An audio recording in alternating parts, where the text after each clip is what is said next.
Hello, guys. I'm Hassa with WTI, and we all need some ketchup for our sandwiches or for hot dogs or anything that needs some sauce on top.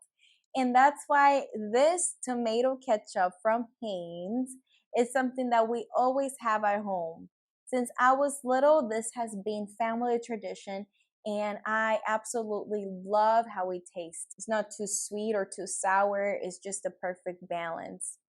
I use it for my sandwiches. I also use it sometimes to season some of my meats. You'll always need some ketchup at home if you want to make sandwiches for your kids or even for yourself when you are in a rush. So I think this one's very practical.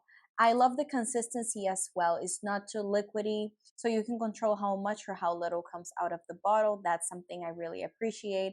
I also appreciate the design of the container. It's very easy to store, it's not too bulky, and if it's anywhere in your fridge.